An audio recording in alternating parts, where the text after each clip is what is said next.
Paying only the minimum on a credit card makes the balance shrink so slowly that you end up sending nearly the same payment for years, while the thing you bought is already broken.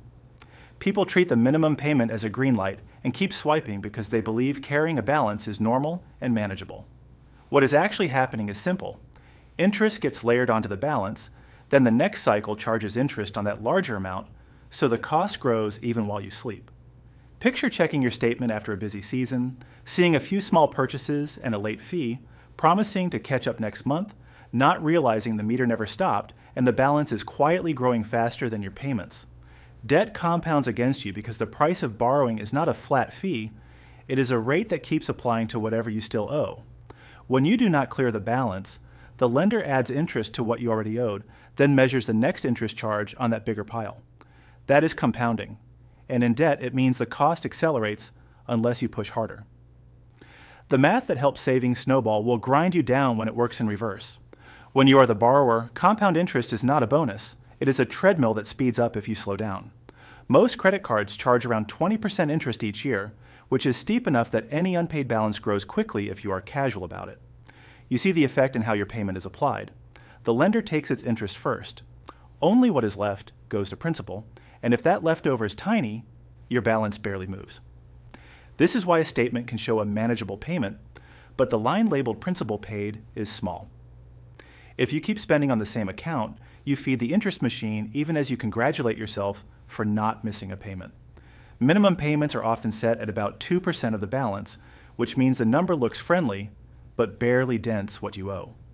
The common beginner mistake is assuming that paying the minimum keeps you safe and on track. It keeps you current with a lender, not on track to be free. Safe and current are different. Current means no one is calling you this month. On track means the balance is heading towards zero at a meaningful pace. If your plan is to wait for a future raise or a tax refund to wipe it out all at once, you are standing still while the interest meter keeps climbing. Miss one payment, and the game gets more expensive. You can be hit with a late fee of about $30, and that money buys you nothing because it does not reduce your balance. Lenders may also increase your rate or revoke any promotional terms. Now more of each payment goes to fees and interest, less to principal, and the treadmill speeds up. This is how a couple of messy months turn into a stubborn burden. Here's the correction. Stop letting the lender set your pace. Pick a fixed payment you can hit every month that is clearly above the minimum and automate it before the due date. Then freeze new spending on that card until the balance is gone. If you need the card for travel or online purchases, fine, but treat that as a separate rule. Every new charge gets paid in full on the next statement while the fixed overpayment keeps hammering the old balance. The goal is to reverse the order so principal shrinks first and interest has less to feed on. A real-life example makes this simple. Imagine you put modest, forgettable purchases on a card for a season because it felt easier than tracking a budget. You never missed, but you always sent the lowest allowed payment. When you finally stop and look, the balance seems unchanged, and now there's a late fee from a month when you were traveling, and the due date slipped. Nothing dramatic happened, just a quiet, steady transfer of your income to interest because the plan was to coast. That is the normal path into long-term revolving debt, and it is entirely avoidable. Add extra to the payment, and the math flips. Even an extra $50 each month speeds up principal reduction, trims future interest, and shortens the life of the debt without requiring a spreadsheet. Watch for traps that pretend to help.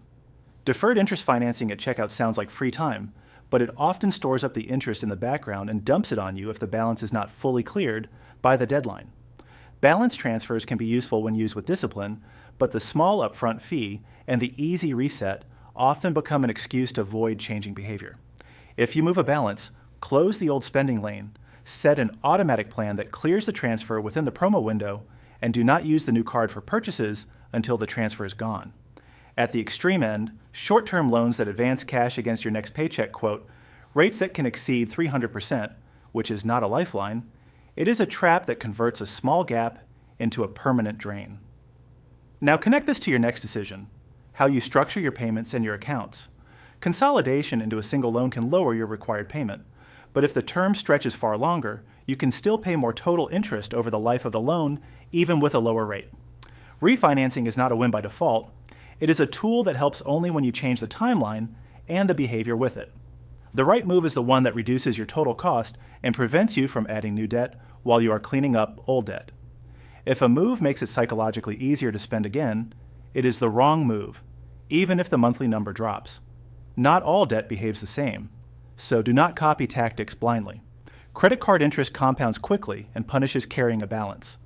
Auto loans usually have fixed terms and rates with predictable amortization, so paying extra trims the length of the loan in a straightforward way. Student loans can capitalize interest after certain events, like leaving a deferment period, which means unpaid interest gets added to principal and then generates interest of its own.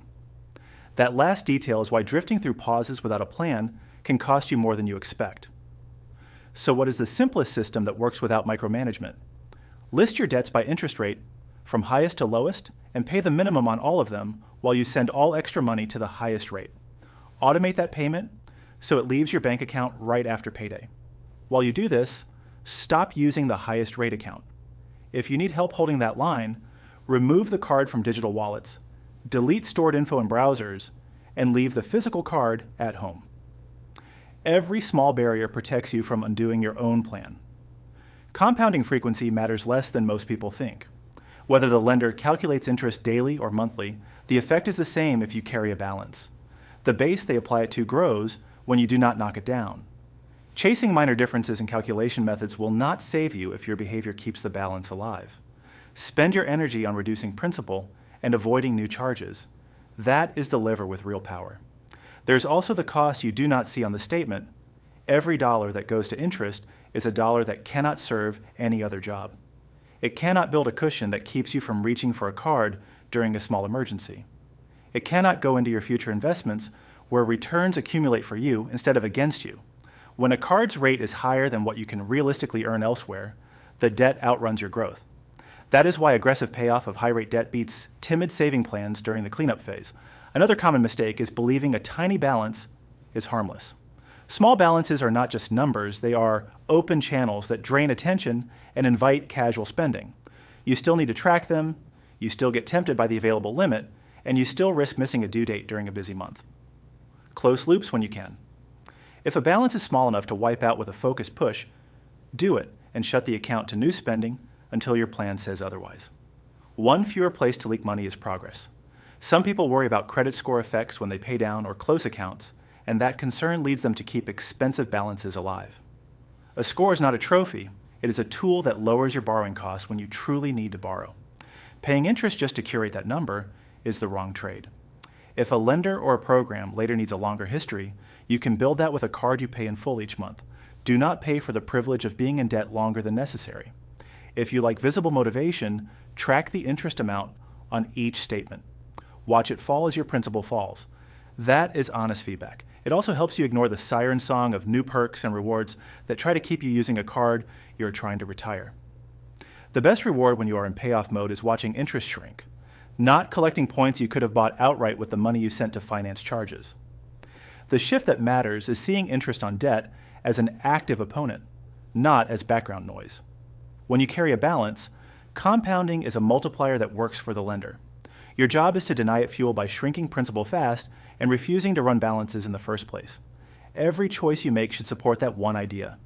Next comes how investing creates passive income. Because once you stop feeding compounding on the debt side, you should turn it around and make it work for you.